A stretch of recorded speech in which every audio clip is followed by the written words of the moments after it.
Wow, I can't believe it. We're already into episode 30, and it is my delight pleasure to introduce Jill Hart, the coach's alchemist and host of You Are the World Order Showcase podcast, on a mission to empower coaches to be the change they seek in the world by helping them share their message. Having interviewed close to 400 coaches so far, she's come to see the blocks keeping them from attracting clients with podcasting strategically. And yes, she does have an awesome offer to share. It is to get a copy of Be a Guest directory for coaches by going to the offer that will be posted in the link. And with that, let's welcome Jill Hart to the show.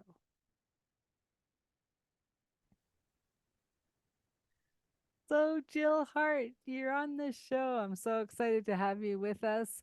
And let's start with where you were and how did you become who you are as Jill, the coach's alchemist and the host of this of your show. Host of the U World Order Showcase podcast. Yes. Well, it all began one hot summer afternoon while I was mowing the lawn, back in the days when I was caught up in a religious cult Okay. called Christianity, but it was a subsect called Torah observance. When I Oh. was desperately hoping that God would love me because I didn't think I was lovable for a lot of different reasons. And I listened to this one podcast episode that had a huge effect on my life. And it was it was about it challenged what I thought about the Bible. Let's put it that way. Yep. Because I had done a lot of studying. I'd spent 25 years really studying the Bible in different languages and other apocryphal stuff and the history. And I, I was really, that was my whole life. I was consumed by it.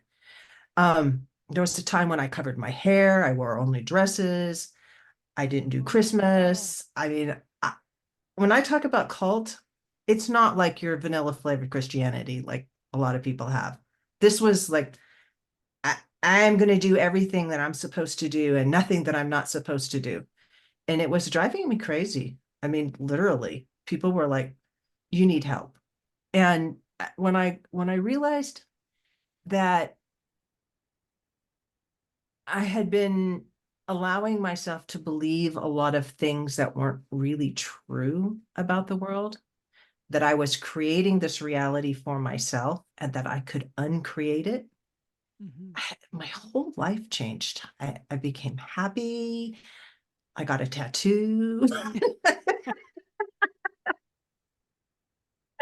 I was just like, and then I started closing for a health coach who had, a program, a coaching program.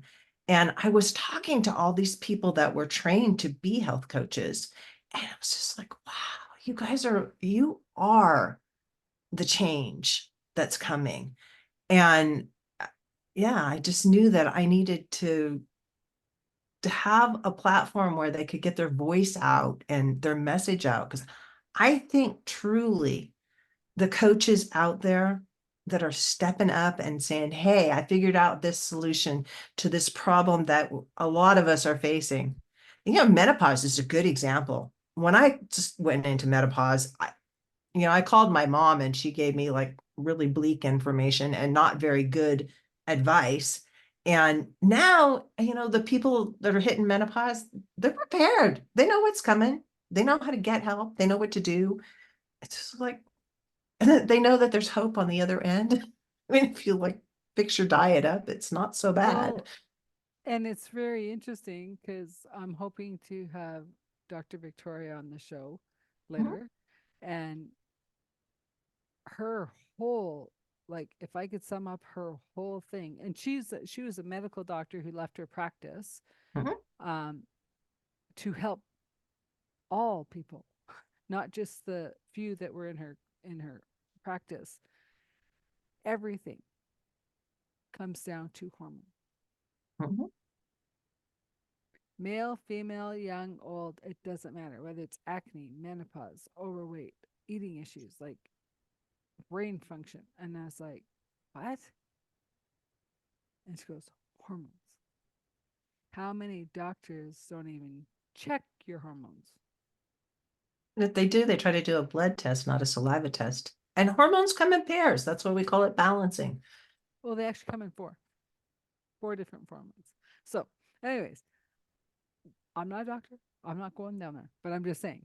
Like, Yeah, there's and lots so, of doctors that are like leaving the profession, becoming health coaches, and doing way more yeah, to actually help people than they were allowed to do as doctors. yeah. And so okay, so when you got into this cult, was that from your family or you married into it or you found it on your own or like, I sort of married into it. My husband, when I first met him, he was part of a church that really was trying to study the Bible from its original languages. And I'd never heard of that before. It always fascinated me. And I had, when I was young, like a teenager, I had certain ideas about how the universe went together. mhm, And I honestly have come full circle. But the the my perception of what Christianity was supposed to be mhm, was vastly different than what it ended up being. Like I went through Catholicism sort of, mhm. and there's good parts and bad parts, and then Judaism, and I was trying to like balance it all out, and I was trying to make the Old Testament and the New Testament fit together, and they don't. They're two fundamentally different pieces, which you may or may not want to talk about this, but That's it's okay. just like I it. asked. Okay, if you look at the New Testament, it's mostly written by Paul, and the other people that have written in there aren't generally who most people think they are. But Paul writes a bunch of stuff, and then everybody else that writes, whose work is collected in there, if you read it, they're diametrically opposed to what they're just the other side of the argument for whatever Paul says. They are fundamentally saying, no, all of that other stuff from Judaism is true. What you're doing over here is wrong. And there can be a case made for Paul being the Antichrist that's talked about in the New Testament. It was just like when I started wrapping my head around those ideas, Mhm, and really that's all they are. I'm not saying this is true. I'm not saying anybody has to believe me. It's just for me, when I started thinking about, okay, what about this? And it was just like, I'm done with it. I mhm, don't need any of this. I mhm. can just be me. And if people don't like me, that's fine. They can just not like me. I'm going to live in a world that I'm going to create on my own that, you know, things are good. There's lots of opportunity.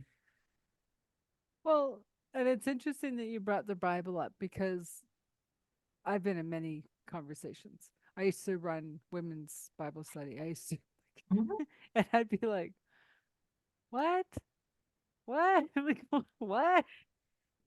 And, and then people are like, well, it says in the Bible. And I go, well, it's still an opinion. And they said, how could the Bible be an opinion? And I said, because the main books of the Bible have been taken out from the original writings. The Lord's Prayer isn't what we think it is. It can It's be been anything you want it to no, but be. It doesn't matter. it's been so changed from the original writings. And so then it comes to like the time where we are right now, whether it's the church, whether it's schools, whether it's government, whether it's our own individual beliefs. What lie have we believed in? What untruths have we been keeping from what, because, well, our grandparents did and our great grandparents. I was like, okay, we're in a different world. We're in a different time. Those might have worked for them. It doesn't work for us. And that's It didn't really okay. even work for them. So many people have been killed in the name of religion and Well, and Christianity in particular. well, I know, but It's I'm saying horrifying. take religion out of it. Like take our school system. Mhm, The school system is still built and teaches as if we have factories, that everyone's going to go work in a factory. They haven't mhm. really changed the curriculum since the 50s. Yep. And so this is what's so fascinating with podcasting and these shows that I find is that you can hear people's people changing. Mhm, It's like who they were Monday of last week isn't who they are Monday of this week. And heck, who I was an hour ago isn't who I am today or like this hour. And it's happening so fast. And it's like, for me, it feels like all the church, all the Bible, all the, well, you got to believe this. You got, I go, no, I don't. That's still outside of us trying to believe something that's a lie. Because ultimately, whether you believe in this or not, it comes down to God, right? God has mhm. already blessed us with all his abundance, his wishes, his everything. It's for us to lift the veil to see it is here. And we are him. Yeah. We are the light that are supposed to shine in this earth school. If we make our life hard, we are choosing that. He's not choosing that. Right. Yeah. He Wow. has experiences through us, but we are all connected. And when I finally realized that, I was like, the world is good. Well, and so this makes it even more fascinating. So, one, how does your husband feel about your awakening to, hmm, I don't know if this is what I believe anymore? Well, he was never really one much to go to church because Okay. he was always in, he drove over the road for, so Okay. he was home for like 3 days a month. Oh, wow. And um, so we had an interesting relationship. We've been married a long time and Yeah. he's retired and kind of came to all of these conclusions as he was retiring. So I he he is kind of coming more and more over to my way of thinking. I don't I don't press him on it. I don't talk about religion with him at all.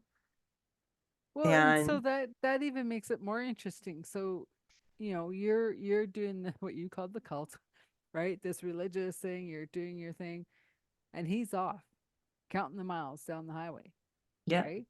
So he's really not in it mhm, because he's doing his own church in his own way, yeah, right? As a long, like I used to be on the road a lot. So as a long haul, like you know that you got a lot of time to think and to contemplate and to, right. So he's in his own church, you're in your church, you come together for a couple of days a month. So mhm, basically you were a single mom. mhm. Wow. I've been married to two different men for over 40 years of my life. I've been married since I was 20, Right. except for like 5 days between the two husbands. Okay, I gotta And hear they're that both story. on the same, their birthdays are both on the same day, That's which was funny. totally bizarre. So I left really my 5 first, days? yeah, I was divorced for 5 days and then I married my current husband. Wow. And we all get together. I mean, my husband now and my ex-husband are friends. They get along.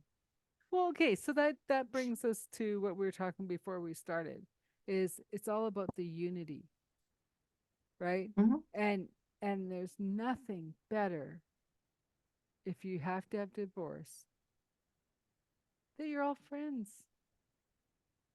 that the kids aren't being pulled apart in between. And who do we choose? And it's like, oi, enough. There was part of that in the beginning. Um, and I have an older daughter. She's 40, almost 42. Um, she's she's had some trauma over it, but we had three more children. I have five kids altogether. Yeah. So I had three more children, and they grew up in the country. The other two live in San Diego, and we go and see them, and they're all of them are adults now, and they most of them have children of their own, and so we go and we do stuff with the kids, and there's the normal family drama that happens in most Yeah. families, but Well, and you were a kid too, yeah. raising all these kids on your own. Wow. And that's so what's so fascinating is because when I first met you, I would have never thought this is what you're going to say for the podcast because because we met on the woo. The more wooey we get along. Mhm. And so it fascinates me when I meet people who were in the cults or in the church, so especially the Catholic, right? Um that where I is like it? the mystery of the Catholicism. That's what really Well, drew no, me okay, in. but that's the craziness about it, especially with the Catholics, is they talk about going to the conclave. And I'm not sure if you know, but for the listeners, I'll explain what a conclave is. So a conclave is when the higher beings of the church, the leadership of the church, go and lock themselves in a room, right? They in the room have the only key to unlock it. No one from outside can come in unless they open the door. Sometimes it'd be an hour, sometimes it'd be a day, sometimes it'd be 40 days until they got the direction from God how to proceed. And now it's like um no one's taking that time to go inward. We're so busy outwarding, doing that we forgot that we're beings of Yes. spirit. And I find um even just in the last couple months with the roller coaster of everything that people are starting to say, "Ooh, maybe I got to go in a bit. Maybe I got to turn my phone off and just kind of be with what my heart's feeling." What are your thoughts? I think, having talked to a number of people about this, that next month is going to be really interesting. I think there's going to be some stuff that happens that are going to make people kind of step back even more than they're stepping back now and saying, yeah, I'm not going to buy into that anymore. I'm going to choose to. Marissa Pierce has a great line, and I love this line. Just tell yourself a better lie, because they're all lies. But they Eh, We are. we all create our own realities, Yeah. and if the reality that you're creating for yourself isn't working for you, make up another one. Yeah. It's okay. Yeah. Well, and I know with the clients I've been working with is getting out of the lies of the head, of the conditioning, the Mhm, untruths that they've been told, and getting them to turn inward into their heart because their heart will never lie to them because that's where mhm. God lives. And whether you believe in God, I don't care. Spirit, your higher self, whatever. Your I heart is your heart and nothing will change, right? And I mhm. also know from what I've been feeling energetically and what my guides have been saying to me is we're not saying we won't have some bumps in the road, but we're through the biggest shift that this planet will ever see. It's now, how are we coming back together as community and unity and building a better world? Yeah. I think that process is Mhm. going to look a lot different than people might think it's going to look. I believe that we will come to a point where we lose the borders and um the Lose the wars, governments. lose the governments. Yeah. I'm an anarchist, totally. I in the real sense of the word anarchy. I believe that everybody should be have personal responsibility for their lives, and everybody should have access to the things that they need, and you shouldn't have to fit in the box because somebody told you you have to fit in this box. You should be able to do what you were brought here to do. You have a Well, reason for being and a thing that you're here to contribute. and that was what was so hard for me growing up. I I had my own drumming, and it just like, and then it'd be like, we'll sit in school. Why? There's a whole big world out there to, you know.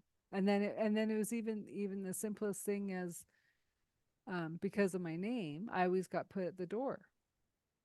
Do you think I'm hearing anything looking out the window? No. But if you put my back on the window, I'd hear everything in the classroom. Not one teacher ever figured that out. And it's on my report card for 6 years. We could only keep her attention in the room. Don't put me on the door. So then when I went to university, I went to sit by the door and I'm like, oh, even you know you can't do this. Pick up my books and went over to the window. So I caught everything going on in the class. And Yeah. it's choosing to understand our own individual reasons, how we play in the collective. And being allowed to just exist in the collective Yeah. the way we're supposed to and not have to like have a label because you're different. Well, newsflash, everybody's different. Yeah. You might try to not be different, but it's just not possible. We are all not the same. Yeah. Well, and I And think Barbara Streisand said it the best when she says, what a boring world this would be if we were all the same. Right? yeah, yeah. Yeah. It, the innovations and the the great thinkers of the world, they're all a little odd. Yeah. You know, they Tesla and Einstein and people like that, they didn't conform, they didn't fit in those boxes. In fact, almost everybody that even Steve Jobs doesn't have a college degree. Yeah. A lot of these big movers are not, they didn't go through that system to Yeah. get there. They thought outside the box. Well, They hung on to who they were. yeah, and I'm glad for those oddballs because or else I wouldn't be here.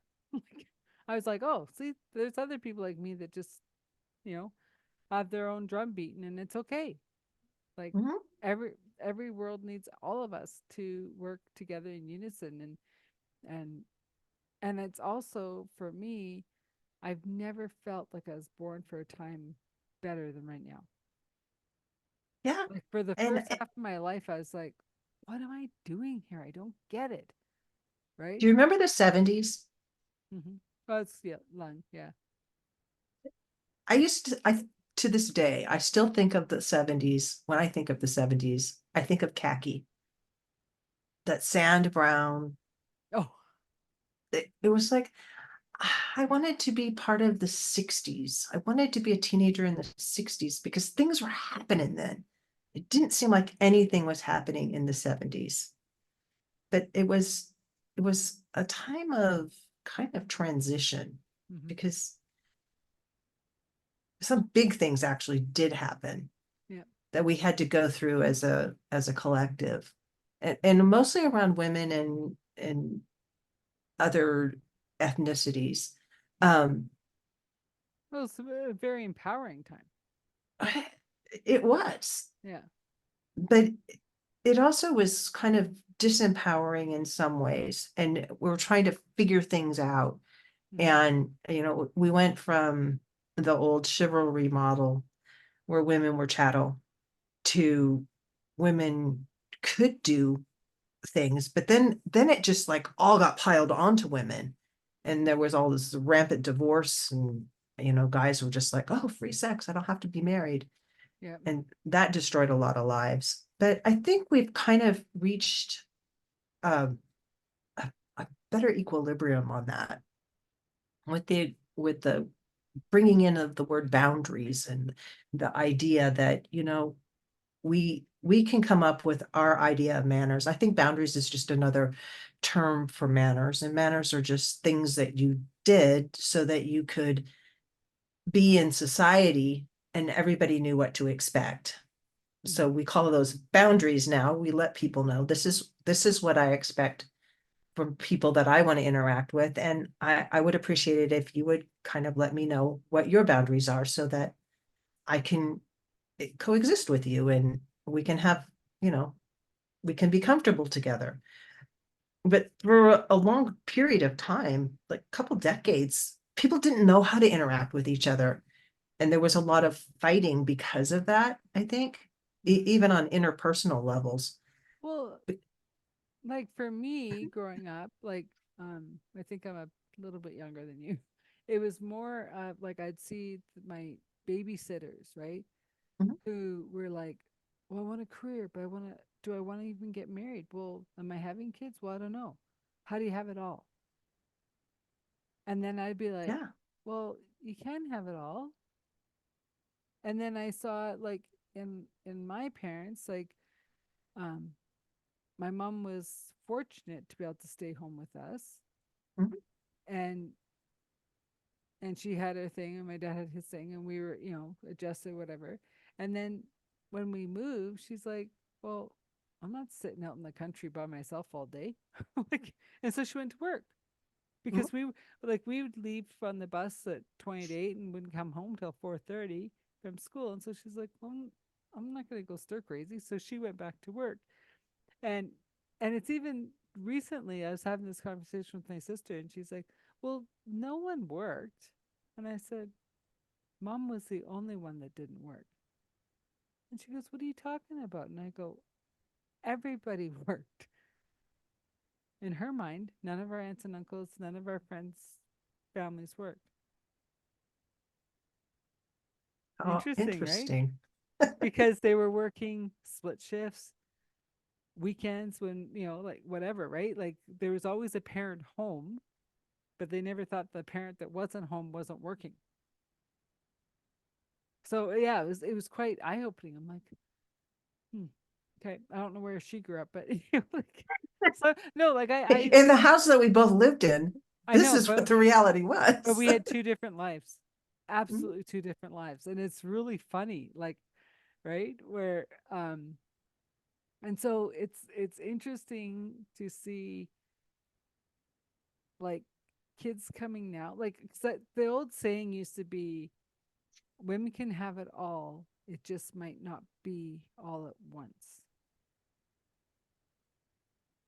Right? If they're going after the career, they might not be able to naturally have kids, but they can adopt or whatever, right? So, you know, like, do you have kids right away, but then do you not get your career? Like, and now I see a huge shift, and I see this with men talking to me. How do we support the women in our lives? And I said, as they're coming home from a hard day's work, if you're home first, just let them fall into your arms. The world's beating Yeah, them clean up. up the damn house. Well, no, but the world's beating them up. They've had to be masculine for the whole 8 hours they've been gone, and just hold them. And like some of the best cooks I know were men, right? And um and I think it's, instead of female male, we got feminine to masculine. because the masculine has to be lessened in both Mhm. sexes and the feminine has to be risen. And the next 20 years is all about the feminine, not women, the feminine rising. I see that. I have a younger daughter, she's 20, Mm-hmm. and she and her boyfriend are kind of in that generation Mm-hmm. of um gender fluidity. Mm-hmm. You know, she's a third degree black belt in Kempo karate, and he loves little kids. He has younger siblings. He comes from a big family, and he'll cry. You know? And it's just and they swap clothes all the time. I mean, Yeah. it's just it's so interesting. Really neat people. It's just like there's Well, and I think it's really cool to watch couples like that, mhm, right? Because mhm, they just they just want to be with each other, mhm. right? Not It's big not like expectations. There's not a yeah, lot of pressure. yeah. It's not like, well, you're the boy, you have to do this, and you're the girl, you have to do this. No, Mhm. whoever's home first, do it, Yeah, right? yeah. Whoever wakes up with the screaming kid first, get up, right? I see that with my with two of my other sons. Actually, all three of them, I'm sure, are like this. But the two that are younger that are close to me, I see them with their own sons, and they're just like they're so much more hands-on than I ever experienced with even well, my husband was gone all the time, and his dad lived with us for like 18 years, and they were I was it was my job. I was going to be doing it all. But I Well, didn't have to work. um, you didn't get paid. You worked very, very hard. I didn't have to work outside of the Yeah. home. I worked very hard. I had a homestead, and I had a dairy, a goat dairy for a while. And there was work, but not like I've been unemployable for God so many years. It's kind of Well, I crazy. know, and but that's the thing, right? It's that um is like even in my own life, I tried doing that, like because I came from all entrepreneurs, Mhm. right? And um and I was just like, okay, I'm gonna go do this ladder thing. And even though I was doing the ladder thing, I really wasn't because I was always coming in as a contractor. Oh, you need me for 3 years or you need me for a year and a half? Perfect. Right. Mhm. And then and then I at the end of my corporate career, I actually took a job. And 6 months after I accepted the position, I spent the next 3.5 years figuring out how to get out of it. Because it was like, you don't get me. I don't get it. Like if what and so yeah, like I mean, like I we start I don't know if it was recording, but we started the call with me saying that even 2 days ago to where I am right this minute, 180-degree turn. Because I am being tested like nobody's. Are you sure you want this? Because I was waffling for the last couple months. I'm like, I don't know. I like, what am I doing? I don't know, right?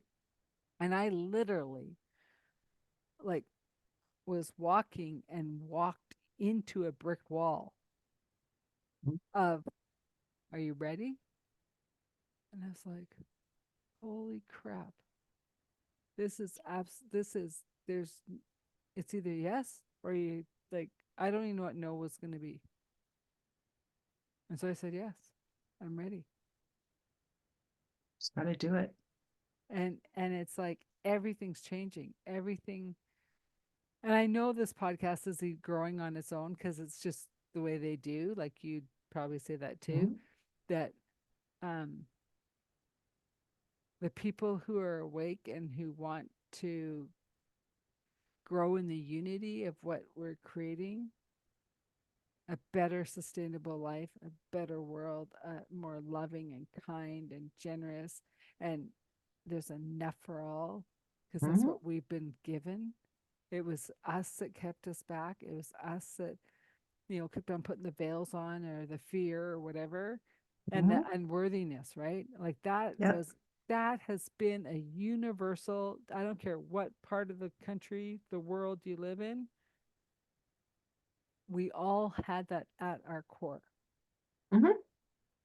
That we're unworthy, we're not lovable, we don't Yeah. deserve it. And that's just like so wrong. Yeah. Of course we deserve it. And We're not born broken. We're born these perfect little beings yeah. Well, and that brings us back to the church. that We teaches that you're fundamentally broken. You There's have something to wrong with you. baptize in the Catholic Church the minute they're born to Mhm. take away their sins. They don't have any. They don't have any. They're Yeah. pure spirit, a gift from God that Yeah. we are here to shepherd, not to Yes. control, not to, like, right? And to Yeah. learn from. God, I have learned so much from my kids and my grandkids. Just like, Oh, I have grandnieces and nephews, and it's crazy sometimes. And I don't know if it's because of me that I know the woo that they say what they say, but and even my nephews to a point, like we'd be just doing something and be like, "Well, you get it. If mom doesn't, that's her problem." There were and three. sometimes they don't even really need to talk all that much. No, no, but there were It's like, three when they were saying that. yeah, I have a 3.5-year-old grandson who's just like,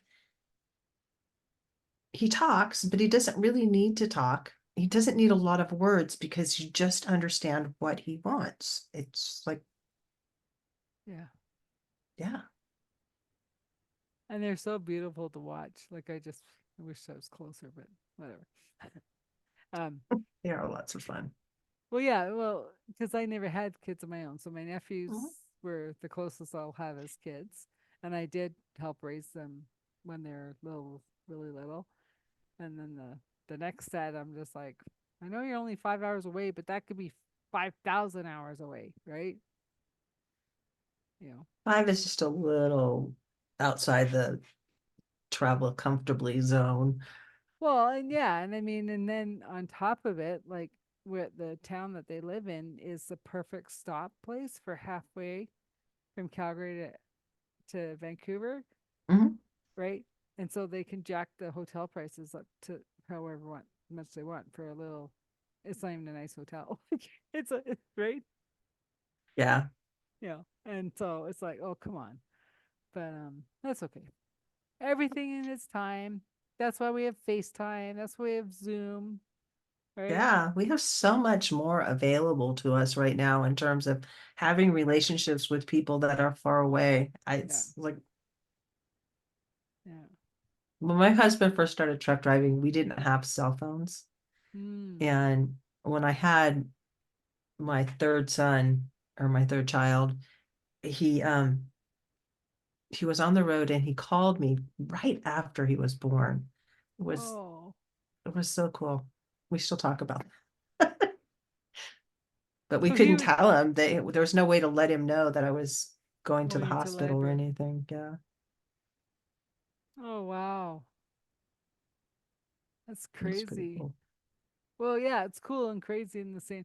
Well, and it's just like people, like I friends will say, "How do you know to call?" And I'm like, "Well, you called me." No, I didn't. Yeah, you did. Like if I you're in heard my you. head, if you're in my head a couple, three times, I'm like, okay, something's up. I'll call. Right? And they're like, okay, whatever. That's your woo woo stuff. I'm like, no, it's not. It's been happening for thousands and thousands of years. It's Did that with my slowing. sister one time. Mm. I called her because she was just really on my mind. And she says, yeah, I was going to go on an airplane, but we got on the plane and it started shaking and they turned us around and made us come back. Like, well, okay. Very good. Totally get what you're saying. It's just like sometimes you just know you need Yeah, to call. yeah, yeah. Um, how did you get into podcasting? Just decided one day that's what I was going to do. How I get into most things that I do in my life. I just make the decision and then I do it. So what other stuff do you do other than podcasting? Like what is like yeah, What does my life look like? yeah.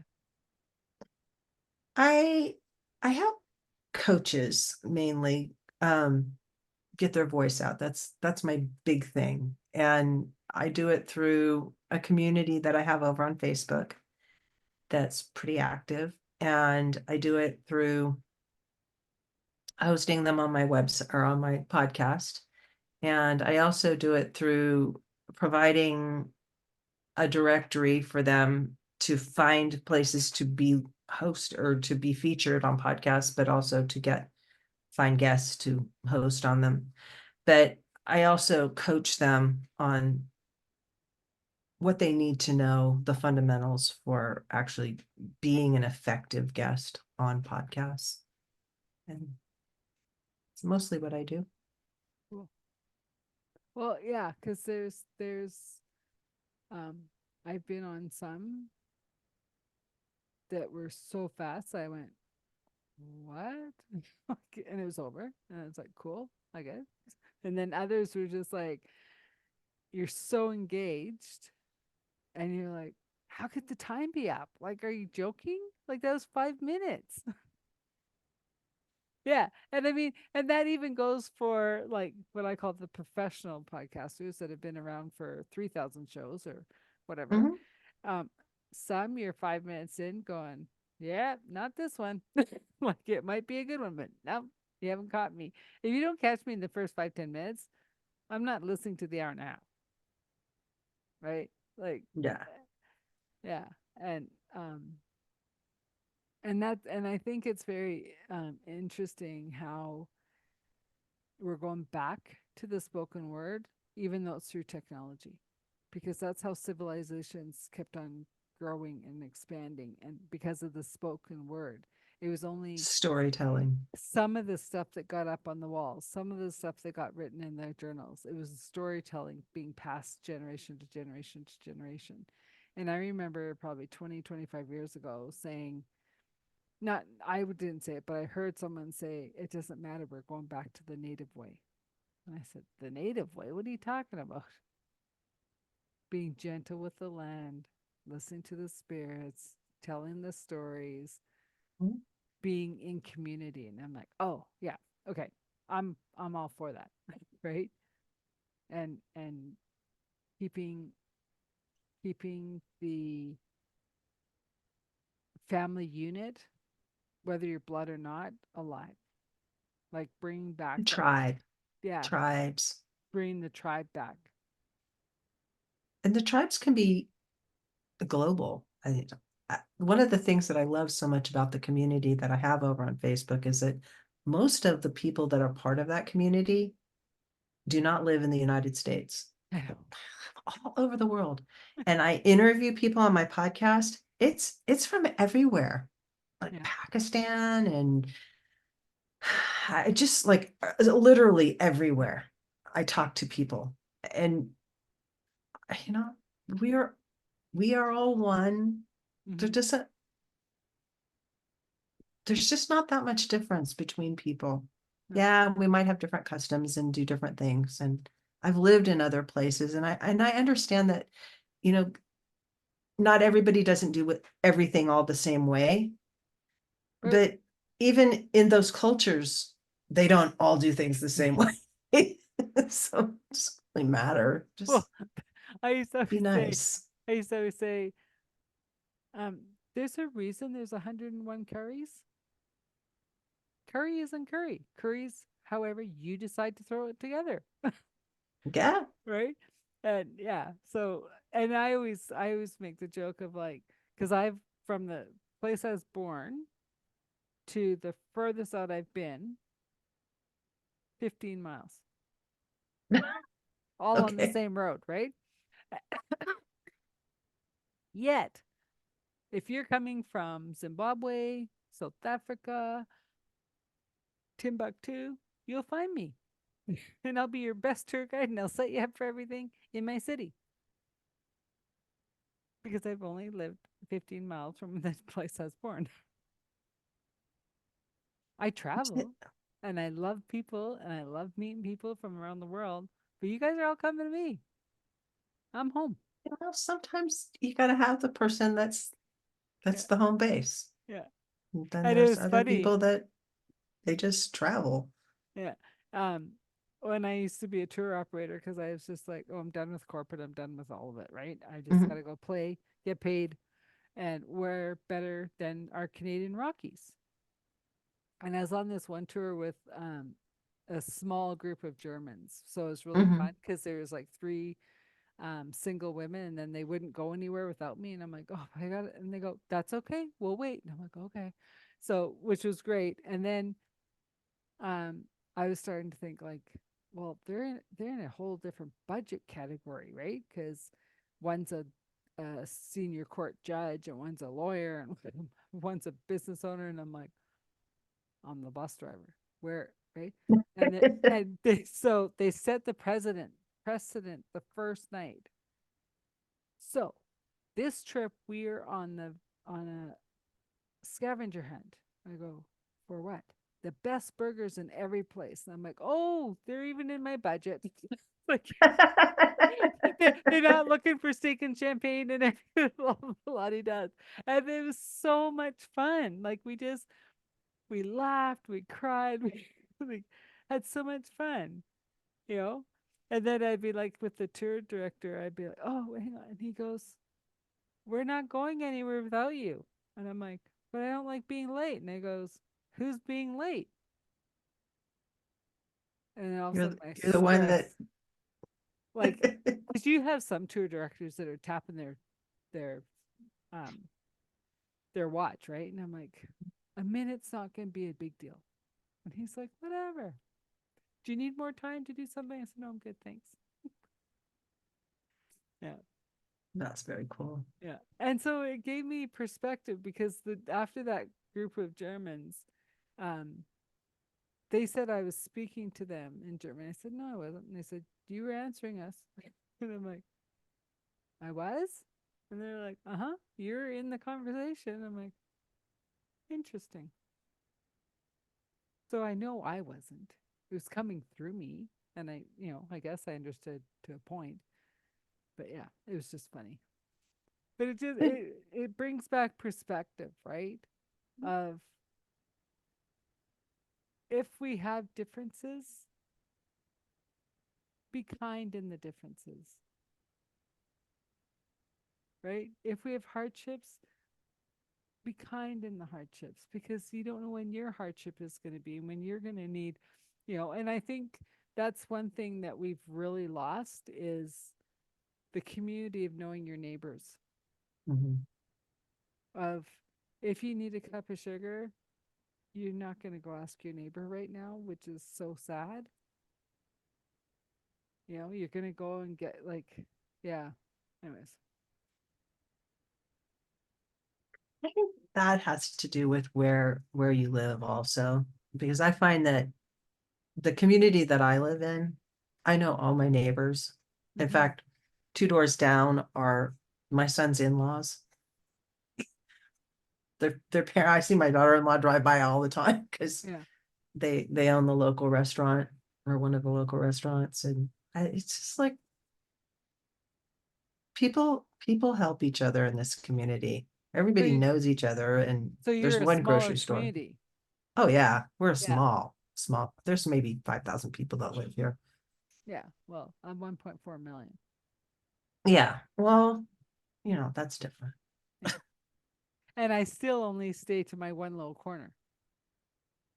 And I mean, and that goes back to even when I was young. Like I'd be like saying to friends, "Are we going down to downtown, like our little corner, or are we Mhm. going to real downtown?" Nah, who wants to go real downtown? Like, right? Yeah, I mean, and even that, like the energy down there is so different. We're quite a ways from that kind of population density. Hmm. We have our big town, which is either Logan, which is maybe 20,000 people, maybe 30. Oh, And then wow. that's an hour one way, and then an hour the other way is Pocatello, and that's the same thing. They're just not huge communities, but we're about 2.5 hours from Salt Lake, which is a Mm. I know big place. And Pocatello. Stayed there many times on the way down to California. yeah. Yeah, because it was a good stop. Like after driving 11 hours, Mhm. that it's a good stop, and then you're fresh to tackle Salt Lake in the rush hour to get past it before all the big bypass highways, right? Like, If you ever take that route again, there's a mm, little town called Lava Hot Springs, which is about, I don't know, 45 minutes from Pocatello, okay, continuing south, on 15, and then you have to like go jupe down. over off of the freeway to actually get to the little town. But there's a great hotel there. It's called the Riverside Inn, and it's a historic hotel. Teddy Roosevelt stayed there when he Okay, was up looking at Yellowstone, and just really, really rustic, but nice, okay. and hot springs. Well, and like And they so. take dogs, but not children. Oh, that's interesting. Yeah. Um, so like that's one of my ultimate goals with the podcast and what I do is to be able to just always be traveling, Mhm. right? And go to these quaint little places, and as long as they have internet, I can work. Yeah. You know, because that I mean, long before I even knew about my company, about anything, I saw myself on a beach. I was like, really? Okay, right? Because you Which know, beach? oh, who knows? I have no idea. I Interesting know. when you find out. Yeah, no, I mean I love beaches and they're grounding and I've I have friends now that have moved to Mexico full time. So I think maybe maybe not. I don't. We'll see. Yeah, it's an But adventure. well, and I don't want to do it alone. So I mean, the partner does have to show up. They will. Yeah. Right time. Oh, we've been circling for so many years. Like we were up in the mountains one day, and I was like, dang it. And my girlfriend goes, what? And I go, I can feel them. And she goes, well, we're here for a couple days. I'm like, okay. And I just kind of said, I'm available. And we never did connect. And then other places, they'd be like, yep, he's here. Yeah. Timing's everything, you know. Yep. And I always said I never wanted the first one that got divorced, so I just skip that one and take the second one for life. I like that. Yeah. Well, and then so this is what was really interesting. So I remember talking to friends when I was working corporate over lunch one day, and my one friend was having troubles with her partner, and I said, so I was probing her, like, is he the one for you? And she goes, well, why wouldn't he be? We've been together 6 years. And I said, well, that's fair. I said, but 6 years is a long time to wait for a ring, right? Like to show commitment. And then and then I said, well, I know when my person comes, he's going to fit me like a glove. And she goes, you don't know that. And my other friend looked at me. She goes, yes, she does. Because I just know, like, we're going to know each other. We're just going to fit and it's going to be lovely. Yeah, it will. And it's going to happen in an amazing way. And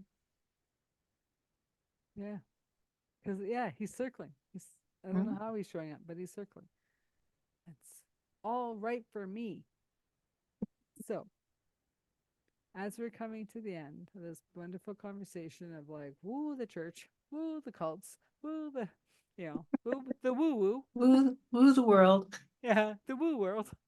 And just beautiful things that I know are happening for all of us. What would you want to say to the audience? Step into who you are and just own it because the world needs you. They don't need the thing that you think you should be. Just be you. We're waiting for you. And that is so important because everyone else is taken. Okay. Thank you, Jill Hart. It's been a pleasure having you on this show. Thanks, Adele. It's been great chatting with you. Yeah. Wow. Did you guys take away some stuff from that podcast? Wasn't expecting the she's in a cult. But hey, we all have our journeys to travel, and Jill has been on her journey, and now she's sharing her light to the world as we all need to do. This is a new world, and I think the most that I got out of this conversation with Jill today was that we are in a new world and we are shining our light in the best way we can to move forward and build that community of kindness and cooperation. That it's no matter if you live in a town of 500 people or you live in a city of 5,000 people, know your neighbors, get to know them, share the coffee.